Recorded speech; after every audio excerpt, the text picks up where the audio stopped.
तो मैं आपको बता दूं, बहस को हम आगे बढ़ाएंगे। कौन कौन हमारे साथ जुड़ेंगे? डॉक्टर सुधांशु त्रिवेदी, बीजेपी के मेंबर ऑफ पार्लियामेंट है, प्रखर प्रवक्ता है। डॉक्टर अजीज खान, समाजवादी पार्टी के राष्ट्रीय प्रवक्ता है। कलीमुल हाफिज साहब एक पॉलिटिकल एनालिस्ट के तौर पर जुड़ेंगे। कुलदीप कुमार स्पोक्स पर्सन है आम आदमी पार्टी के। विजय शंकर तिवारी जी विश्व हिंदू परिषद के स्पोक्स पर्सन है। और नूर अहमद अजहरी साहब जो कि मेंबर है Muslim personal law board of India के। सबसे पहले डॉक्टर अजीज खान, आपसे समझना चाहूंगा, यूसीसी का विरोध क्यों? रक्षा मंत्री तो कह रहे हैं भाई कोई आदमी चाहे जितनी मर्जी उतनी शादी, ये इस देश में नहीं चलेगा। और अगर ये कह रहे हैं तो गलत क्या कह रहे हैं?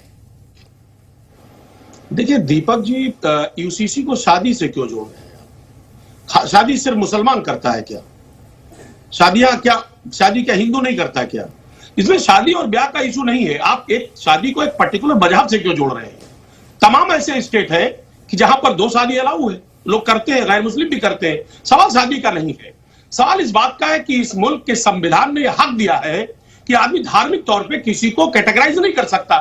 और जो आप लगातार 43 की बात कर रहे हैं, जो आर्टिकल 43 की बात कर रहे हैं, वो डायरेक्टिव प्रिंसिपल है। अगर वाकई में बाबा साहब को लागू ही करना था तो डायरेक्टिव प्रिंसिपल पे क्यों रखा? जाहिर सी बात है उस वक्त लागू कर देते, लेकिन उस वक्त मकसद ना लागू करने का यह था कि हालात बेहतर नहीं थे लागू करने के। और अभी भी 75 साल में भी बेहतर नहीं हुए। अरे भाई उस वक्त तो दंगे फसाद चल रहे थे, आपको पता है 1947 के बाद किस तरह के हालात थे गांधी जी की हत्या के बाद। अब बात दीपा की बात ही नहीं करने देंगे।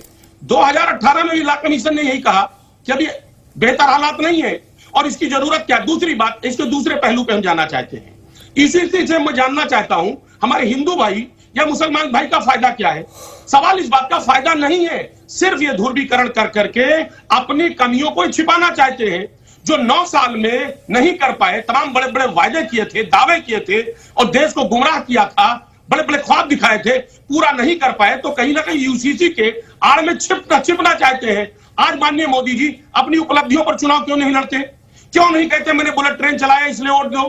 क्यों नहीं कहते कि हमने तमाम विकास किया, स्मार्ट सिटी बना दिया, बनारस को क्योटो बना दिया, हमें उस पर वोट दो, हमने फला महंगाई कम कर दी, उस पर वोट दो, बेरोजगारी, इस पर वोट क्यों नहीं मांगते? जब चुनाव नजदीक आ गया आप यूसीसी की बात करते हैं। अरे भाई अगर यूसीसी आप लागू करना चाहते हैं, आप ड्राफ्ट करिए उसको, सब दलीय बैठक बुलाइए, सर्वधर्म बैठक बुलाइए, राय मशवरा करिए। अरे राय मशवरा तो कर रहे हैं सर, लॉ कमीशन राय तो मांग रहा है, आप भी लिख के भेजिए एक फर्रा। किससे राय मांग? हर पूरे देश के 140 करोड़ लोगों में से जो चाहे वो राय दे सकता है। सर अजीज खान भी दे सकते हैं, दीपक चौरसिया भी दे सकता है सर, और नूर अहमद अजहरी साहब भी दे सकते हैं। सर सुनिए ना सर, अगर वाकई में ये सरकार वाकई में ये चाहती है कि लागू करना और इसकी नीयत खराब नहीं है तो सारे दलों को क्यों नहीं बैठक बुलाती है? ये सर्वधर्म सारे जितने हर धर्म के जो महात्मा है, हर धर्म के जो मुफ्ती है, हर धर्म के जो अगुआ है, उनसे बुला करके राय मशवरा करें, क्योंकि ये मुल्क जो है ये मुसलमानों को छोड़कर कोई विरोध नहीं कर रहा। ना जैन कर रहा है, ना बौद्ध कर रहा है, ना पारसी कर रहा है, ना जूइश कर रहा है, ना क्रिश्चियन कर रहा है, ना सिख कर रहा है, ना जैनी कर रहा है, कोई नहीं कर रहा विरोध। सर सब करेंगे, आने तो दीजिए ना, आने दीजिए ना, ये सब करेंगे। मुसलमान को क्यों जोड़ रहे हैं? खाली मुसलमान को क्यों जोड़ रहे हैं कि यूसीसी का विरोध कर रहा है? हर कौम जो इस मुल्क की खूबसूरती को समझता है, जो जानता है कि इस मुल्क में अलग अलग मजहब के लोग रह रहे हैं और उनके अपने अपने तरीके हैं काम करने के, और नो डाउट कि जो अपने अपने तरीके हैं और खूबसूरत तरीके हैं उसको अगर वो फॉलो कर रहा है तो मतलब मजहबी लिबर्टी चाहिए आपको कानून से कोई लेना देना नहीं। सर कौन कानून को नहीं मान रहा है?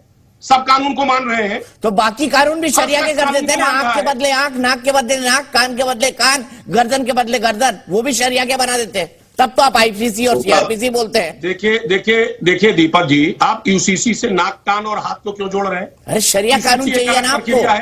नहीं सर मैं शरिया चाहिए ना आपको? सिर्फ मुसलमान को यूसीसी क्यों जोड़ते हैं आप यूसीसी से? इसमें हर वो शख्स इसका विरोध करेगा जो इस मुल्क की खूबसूरती में, आपसी इत्तेहाद में विश्वास रखता है। यह बहुत खूबसूरत मुल्क है। गोवा में अलग, हम चलिए आप यूसीसी लागू करेंगे। चलिए आगे नूर अहमद साहब आपकी क्या आपत्ति है? सर एक आखिरी 10 सेकंड। सर गोवा में गौवध अलाउ है, आप यूपी में गौवध क्यों अलाउ नहीं है? आप वो यूसीसी में लाएंगे आप क्या?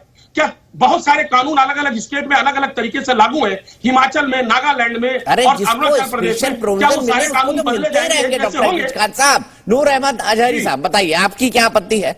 इसको जनता जिसको लेके आएगी जनता उसको स्पष्ट करेगी। अजीज खान साहब क्या हो रहा है? पढ़ा लिखा समझदार, लेकिन पढ़ा लिखा समझदार है, आप जानते हैं ना, लेकिन ये वो है अरविंद केजरीवाल जी। क्या हो रहा है अजीज खान साहब? देखिए क्या हो रहा है, यूसीसी में भी जो है ये साथ दे रहे हैं सरकार का, सिद्धांत तो सहमति।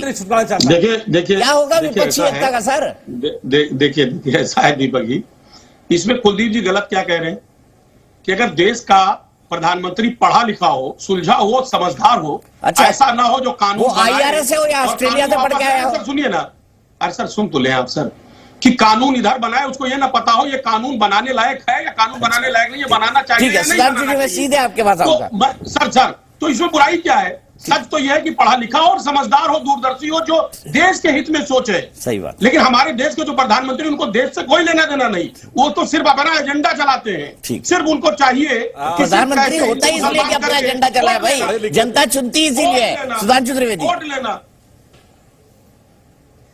मैं वापस यूसीसी पर आता हूँ, और सीधे चलता हूँ डॉक्टर अजीज खान के पास। डॉक्टर अजीज खान, यही दिक्कत है ना कि इससे मुसलमान सबसे ज्यादा प्रभावित हो रहे हैं, इसीलिए आपकी पार्टी हल्ला मचा रही है, मुस्लिम वोट बैंक के कारण। मैं ये कहूँ तो गलत नहीं होगा?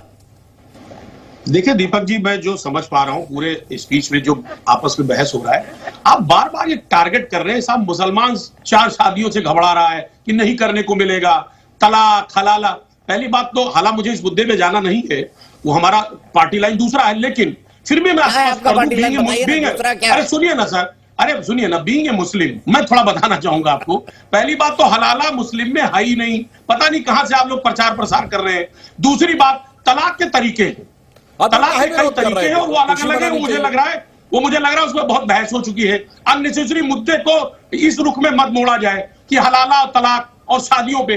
देखिए यूसीसी पे बहस हो, यूसीसी क्यों? अगर वाकई में बीजेपी की नियत साफ है तो पहले ये ड्राफ्ट करें, तैयार करें, और जो अलग अलग जगहों पे अलग अलग फैसिलिटीज दिए गए हैं, अलग अलग स्टेट्स को अलग अलग प्रोविजन दिए गए हैं, अलग अलग जगहों के जो मुद्दे हैं उनका रुख स्पष्ट करें, उनके सारे मुद्दों को स्पष्ट करें, और उसके बाद सर्वदलीय बैठक बुलाएं, सर्वधर्म बैठक बुलाएं, लोगों से राय लें। तानाशाही नहीं है सर कि किसान का बिल आप बना देते हैं, आप सब पास कर देते हैं और बाद में वापस ले लेते हैं जब 600 किसान शहीद हो जाता है। ऐसी स्थिति ना पैदा हो, कम से कम ये लोगों से राय मशवरा ले, उस पर एक सार्थक बहस हो, और इनकी सोच अगर वाकई में पॉजिटिव है तो देश इस पर फैसला करेगा, देश इस पर मुहर लगाएगा।